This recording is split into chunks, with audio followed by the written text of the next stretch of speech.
வணக்கம் மக்களே. என்ன மக்களே, அனைவரும் நலமா? ரொம்ப ஜாலியா இருக்கீங்க போலயா? பிக் பாஸ் இல்லாம வாழ்க்கை ஒரு மாதிரி குதூகலமா போயிட்டு இருக்கு போலயா? சத்தியமா சொல்றேன் ப்ரோ, எனக்குலாம் ஒரு மாதிரி மன வருத்தமா இருக்கு ப்ரோ. என்னதான் இந்த பிக் பாஸை வெறுத்து வெறுத்து நம்ம பார்த்தாலும், எப்படா முடிப்பீங்கன்னு சொல்லி கேட்டு கேட்டு போனாலும் முடிஞ்சோடனே ஒரு மாதிரி மன வருத்தமா இருக்கு. பிக் பாஸ் இல்லாம ஏதோ வாழ்க்கையில ஏதோ ஹோப்பே இல்லாத மாதிரி, ஏதோ கை கால் இல்லாத மாதிரி ஒரு மாதிரி இருக்கு ப்ரோ. சத்தியமா சொல்றேன், காலில் எந்திரிச்சோன்னே போனை எதுக்கு எடுத்துக்கிட்டு அப்படிங்கிற மைண்ட் செட்லாம் வருது. ஏன்னா இதுக்கு முன்னாடி போன் எடுத்து ப்ரொமோ தேடுவோம், ஏதாச்சும் வீடியோஸ் தேடுவோம், அந்த மாதிரி இருக்குமா? இப்போ போனை கையில் எடுத்தாலே எதுக்கு போனே கடக்கட்ட அப்படிங்கிற மாதிரி ஒரு மாதிரி மைண்ட் செட் போயிடுச்சு. ஒரு மாதிரி போர் அடிக்கு. சத்தியமா சொல்ல போனா போர் அடிக்கு. பட் இருந்தாலும் பரவாயில்ல, கண்டிப்பா கூடிய சீக்கிரத்தில் அந்த செகண்ட் லவ் அப்படிங்கிற ஷோ ஆரம்பிச்சு விடுவாங்கன்னு நினைக்கிறேன். அது ஒரு மாதிரிப்பட்ட ஷோ நினைக்கிறேன். கண்டிப்பா அது சீக்கிரத்தில் ஆரம்பிப்பீங்க. அந்த ஷோவை பத்தி நம்ம பேசுவோம்னு சொல்லிட்டு எனக்கு ஒரு நம்பிக்கை இருக்கு. சரி, ஓகே. இந்த வீடியோ எதுக்குன்னு பாத்தீங்கன்னா, ஃபினாலே எபிசோட் கண்டிப்பா நீங்க எல்லாருமே பார்த்திருப்பீங்க. எல்லா சீசனுமே அந்த ஃபினாலே எபிசோட்ல கடைசியில இந்த சேனலுக்கான ஹெட் ஆகட்டும், ஹோஸ்ட் ஆகட்டும், ஏதாச்சும் ஒரு சில ஹிண்ட்டை கொடுத்துட்டு போவாங்க. ஒன்னு இந்த அல்டிமேட்டுக்கான ஹிண்ட்டை கொடுப்பாங்க, இல்லாட்டினா அடுத்த வருஷம் எப்படி இருக்க போகுது அப்படிங்கிறதுக்கான ஹிண்ட்டை கொடுப்பாங்க. ஸோ இந்த வருஷமும் 2 ஹிண்ட்டை கொடுத்துட்டு போயிருக்காங்க. என்னன்னா 2 ஹிண்ட் இல்ல, ஓப்பனாவே சொல்லிட்டு போயிருக்காங்க. ஒன்னு, சேனலுக்கான ஹெட் ஒரு விஷயத்த சொல்லிட்டாங்க, சீசன் 10 அப்படிங்கிறது வேற மாதிரி இருக்க போது நாங்க வேற லெவல்ல பிளான் பண்ணிருக்கோம்னு சொல்லிட்டு. அப்படி இருக்கும்போது எனக்கு தெரிஞ்சு சீசன் 10மே விஜய் டிவில தான் இருக்க போதுன்னு எனக்கு தோணுது. பட் இந்த விஷயத்த சொன்னது ஜியோ ஹாட் ஸ்டாருக்கான சவுத் இந்தியன் ஹெட். ஓகேவா? அப்படி இருக்கும்போது சொல்ல முடியாது. மேபி விஜய் டிவில இருந்து கலர்ஸ்க்கு போறதுக்கான வாய்ப்பு கூட இருக்கு. பட் நம்ம அதை வெயிட் பண்ணி தான் பார்க்கணும். அந்த வகையில சீசன் 10 அப்படிங்கிறது இருக்கிறது கன்ஃபார்ம் ஆயிருச்சு. ஏன்னா இந்த சீசன் 9 பார்த்து நம்ம என்ன சொல்லிட்டு இருந்தோம், அடுத்த வருஷம் பிக் பாஸே இருக்காது போலயா, இவனை கொண்டு போற போக்க பார்த்தா எனக்கு என்னமோ பிக் பாஸ் இருக்காது போலன்னு சொல்லிட்டு நம்ம பேசிட்டு இருந்தோம். இப்ப கன்ஃபார்ம் பண்ணிட்டாங்க, இன்னும் 7 மாசத்துல பிக் பாஸ் சீசன் 10 ஆரம்பிச்சிருவாங்கன்னு சொல்லிட்டு. அடுத்ததா இன்னொரு விஷயத்த நம்ம சேதனை சொன்னாப்ல கண்டிப்பா கவனிச்சிருப்பீங்க. என்னன்னா, இந்த பிக் பாஸ் அப்படிங்கிற ஷோ ரன் ஆகுறது எங்களால மட்டும் இல்ல, உங்களாலையும் தான். நீங்க இந்த ஷோ எடுத்து ட்ரோல் பண்றது, அதை எடுத்து பயங்கரமா பேசுறதுனாலதான் இந்த ஷோ இன்னும் கொஞ்சம் பீக்ல போகுது. அதனால அந்த விஷயத்த தொடர்ந்து பண்ணுங்க. ட்ரோல் பண்றது கூட நீங்க தொடர்ந்து பண்ணிக்கிட்டே இருங்க, ஒன்னும் பிரச்சனை இல்லை. என்ன கூட பிடிச்சி கலாய்ச்சிட்டே இருங்க, கவலையே கிடையாது. நான் அடுத்த வருஷமும் வாரேன். எப்படி நான் அடுத்த வருஷமும் வாரேன், அதே மாதிரி என்ன கலாய்ச்சி இந்த ஷோவை நல்லபடியா கொண்டு போங்க. ஸோ அடுத்த வருஷம் மீட் பண்ணலான்னு சொல்லிட்டு சேதனை சொல்லிட்டு போயிட்டாப்ல. இங்க சேதனை என்ன சொல்லிட்டு போறாப்லன்னா, சீசன் 10 நான் தான், இதுக்கப்புறம் நான் தான் அப்படின்னு சொல்லி சேதனை சொல்லிட்டு போயிருக்காப்ல. அது கொஞ்சம் எனக்கு மன வருத்தமா இருக்கு ப்ரோ. என்ன ப்ரோ சொல்ற, என்ன மன வருத்தம்? உனக்கு தான் விஜய் பிடிக்குமான்னு சொல்லிட்டு கண்டிப்பா கேட்பீங்க. எனக்கு சேதனை ரொம்ப பிடிக்கும், இல்ல நான் சொல்லவே மாட்டேன். ஆனா இந்த சீசன் சேதனை நிறைய தப்பு பண்ண மாதிரி எனக்கு தோணுச்சு. நிறைய எப்படி சீசன் 7ல கமல் சார் ஒரு சில தப்புகள் பண்ணி கமல் சார் அவ்வளவு நெகட்டிவா வாங்கினாங்களோ, சேம் அதே மாதிரி சேதனை இந்த சீசன் ஒரு சில தப்புகள் பண்ண மாதிரி எனக்கு தோணுது. ஆனா அந்த தவறுகளை வெளியே பெருசா எடுத்து பேசல. ஏன்னா அந்த தவறுகளை பொறுத்தவரைக்கும் தவறுகள் கிடையாது, ஆனா அது ஒரு தவறு தான். இன்னொரு கொலப்புறன்னு கேட்டீங்கன்னா, ருக்கோ நான் சொல்ல உங்களுக்கே புரியும். அந்த வகையில சேதனை தான் வரப்போற சீசன் 10 ஹோஸ்ட் பண்ண போறாரு அப்படிங்கிறது உறுதியாயிடுச்சு. பட் என்ன கேட்டீங்கன்னா, சேதனை அடுத்த சீசனை ஹோஸ்ட் பண்ண கூடாதுன்னு நான் சொல்லுவேன். இன்னொரு சொல்றேன், குண்டு மேல குண்டு போடுறீங்கன்னா என்னென்ன விஷயம் அப்படிங்கிறது மொத்தமா சொல்றேன். அது மட்டும் இல்லாம பிக் பாஸ் ஏதோ வேலையை விட்டு போனதா ஒரு சில விஷயத்தை நம்மளால கவனிக்க முடிஞ்சுச்சு. ஏன்னா இன்ஸ்டால ஒரு ஸ்டோரி போட்டு வச்சிருந்தாப்ல, இதெல்லாம் விட்டு போக கொஞ்சம் கஷ்டமா தான் இருக்கு, பட் குட் பை சொல்லி தான் ஆகணும் அப்படின்னு மாதிரி ஒரு ஸ்டோரியை போட்டு வச்சிருக்காப்ல.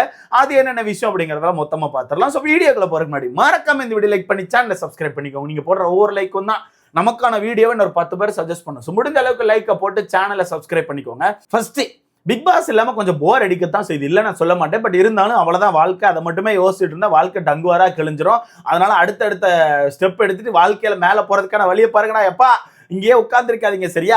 நம்ம வீடியோஸை மறக்காம பாத்துருங்க, ஒன்றும் பிரச்சனை. வீடியோஸை பொறுத்தவரைக்கும் 8 நிமிஷம் தானே போடுவேன், அதுக்குள்ள நீங்க பார்த்துட்டு கடந்து போயிடலாம். அந்த வகையில சேதனை ஏன் ஹோஸ்டிங் பண்ணக்கூடாது அப்படின்னு சொல்லி சொல்றேன்னா, இந்த சீசனை பொறுத்தவரைக்கும் சேதனை ஸ்டார்டிங்ல ஒரு 2-3 எபிசோட் கொஞ்சம் சொதப்பினாப்ல டம்மியா இருந்துச்சு.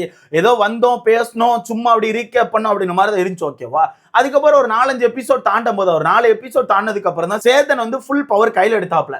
நான் பிளான் பண்ணி நான் பேசுவேன்ப்பா, எனக்கான விஷயங்கள் நிறைய அங்க இருக்கும், நான் எப்படி அடிக்கணுங்கிறத நான் பாத்துக்கிறேன், எனக்கு ஒரு சில விஷயங்களை மட்டும் பேக்கெண்ட்ல இருந்து சொல்லுங்கன்னு சொல்லிட்டு சேதனை இறங்கி சம்பவம் செய்ய ஆரம்பிச்சாப்ல. அதுக்கப்புறம் நமக்கு கொஞ்சம் பிடிச்சிருந்துச்சு, கண்டிப்பா நீங்க கூட பார்த்திருப்பீங்க. ஆனா சேதனை நிறைய இடங்கள்ல தப்பு பண்ண மாதிரி எனக்கு தோணுச்சு.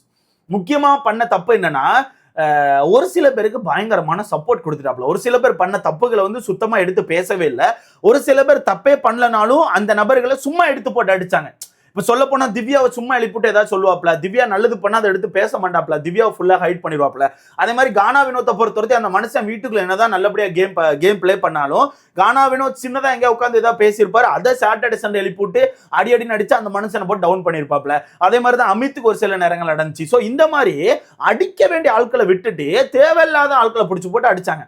முக்கியமா குறும்படம் அப்படிங்கிற டாபிக் வந்து எனக்கு இந்த வருஷம் ஒரு மாதிரி கடுப்பேத்தி விட்டுச்சு. குறும்படம் அப்படிங்கிற விஷயம் எதுக்காக வச்சிருக்காங்க? வீட்டுக்குள்ளே யாராச்சும் ஒரு சில தப்புகள் பண்ணியிருப்பாங்க, அந்த தப்புகளை மறைச்சு அதுக்கு மேல ஏதாச்சும் மேனிபுலேட் பண்ணி அந்த விஷயத்தை கடந்து போயிருப்பாங்க.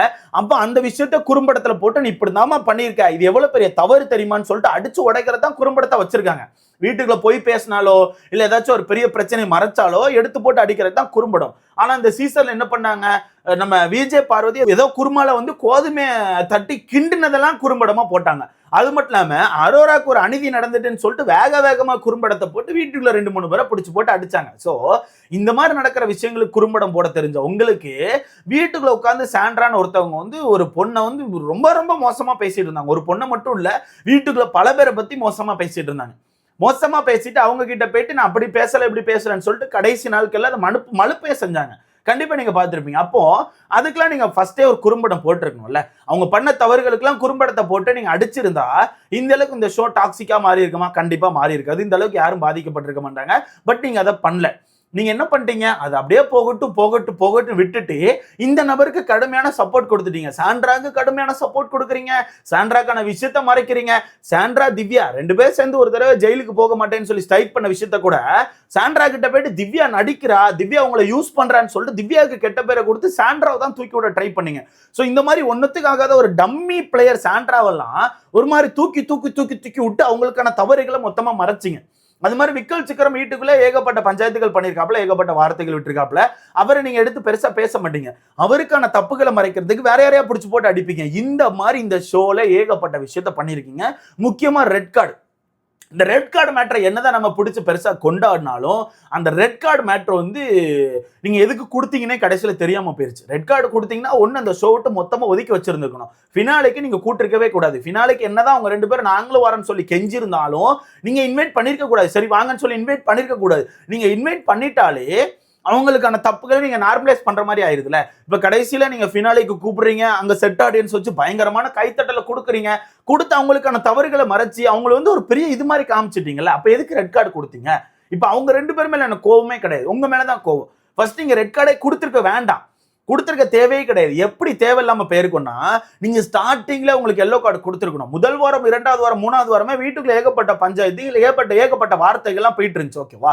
அப்பவே புடிச்சு போட்டு தம்பி எல்லை மீறி போயிட்டு இருக்கீங்க, இது ரொம்ப ஒரு மாதிரி போயிட்டு இருக்குப்பா, நீங்க பண்றதெல்லாம் தப்புப்பா, ஒரு மாதிரி கை நீட்ட போறீங்க, அடிக்க போறீங்க, வார்த்தை விடுறீங்க, கம்யூனிட்டியை தப்பா பேசுறீங்க, இது சரியில்லைப்பா, நிறைய மிரட்டுறீங்கப்பா, இதெல்லாம் சரியே கிடையாதுப்பான்னு சொல்லிட்டு அந்த டைமை பிடிச்சி 2 எல்லோ கார்டை கொடுத்துருந்தீங்கன்னா இந்த ஷோ மாறி இருக்குமா இல்லையா?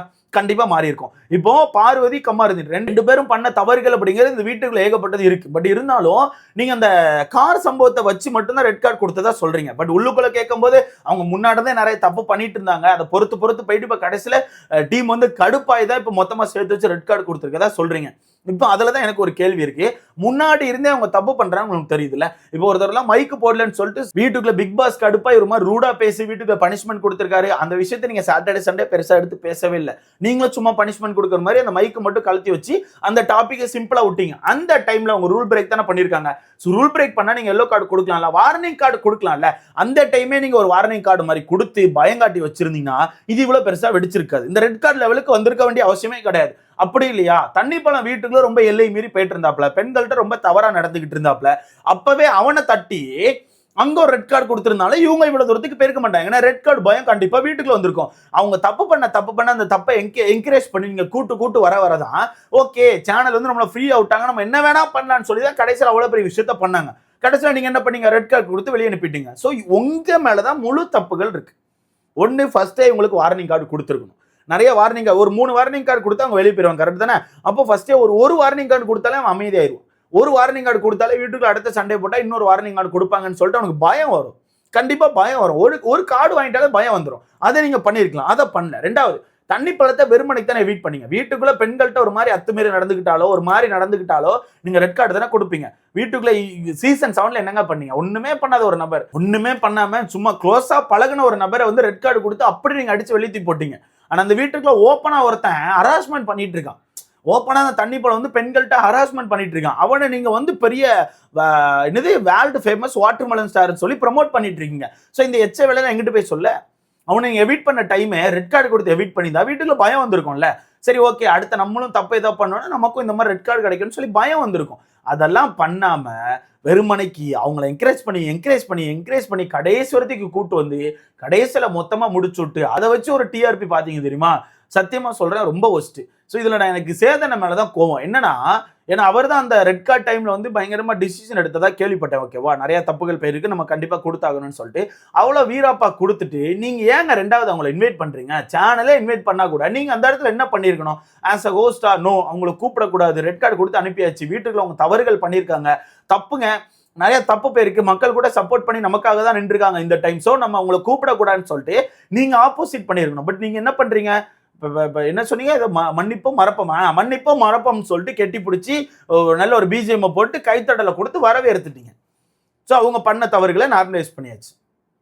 மாற்றி கெட்ட வார்த்தை போட்டு திட்டிக்கிட்டது, மிதிச்சது, த்ரெட்டனிங் பண்ணது எல்லாத்தையுமே இப்போ நார்மலைஸ் பண்ணியாச்சு. ஸோ மொத்தத்தில் எனக்கு தெரிஞ்சு அஸ் அ ஹோஸ்டா சேதனை வந்து இந்த சீசன்ல வந்து தோத்துட்டார் அப்படிங்கிறது எனக்கான கருத்தா இருக்கு. அதனால அடுத்த சீசன் இந்த மனுஷன் ஹோஸ்டிங் பண்ணாம இருக்கிறது நல்லதுன்னு எனக்கு தோணுது. இந்த சீசனே பயங்கர அடி வாங்கிட்டாப்ல, பிக் பாஸே அடி வாங்கிட்டாப்ல, பிக் பாஸே போட்டு அடிச்சிட்டாங்க. அந்த மனுஷனை எடுத்து போட்டு ஒரு மாதிரி அடின்னு அடிச்சு அந்த மனுஷன் ஒரு மாதிரி நான் கிளம்புறேன்ப்பான்னு சொல்லி ஸ்டோரி போட்டு வச்சிருக்காப்ல. அந்த ஸ்டோரி என்ன பொறுத்த வரைக்கும் இந்த பிக் பாஸ் சீசன் 9 விட்டு கிளம்புறேன்னு சொன்னது தான் நினைக்கிறேன். அதுக்கு குட் பை சொல்ல கொஞ்சம் கஷ்டமா இருக்குன்னு சொல்லி போட்டிருக்காரு தான் எனக்கு தோணுது. ஏன்னா இவருக்கான வாய்ஸ் அவுட் வேற எந்த வாய்ஸ் அவுட்டாலும் மக்கள் கண்டுபிடிச்சிருவாங்க, மக்களுக்கு விருப்பம் இருக்காது. ஸோ என்ன பொறுத்த வரைக்கும் அடுத்த சீசன் சேதனை ஹோஸ்டிங் பண்ணாம வேற யாராச்சும் ஹோஸ்டிங் வந்தா நல்லா இருக்கும்னு எனக்கு தோணுது. ஸோ இதை பத்தி உங்களுக்கான கருத்துன்னு சொல்லிட்டு மறக்காம கமெண்ட்ல போட்டுருங்க. ஸோ வீடியோ லைக் பண்ணிக்கோங்க, சேனலை சப்ஸ்கிரைப் பண்ணிக்கோங்க. அடுத்த வீடியோல பார்க்கலாம்.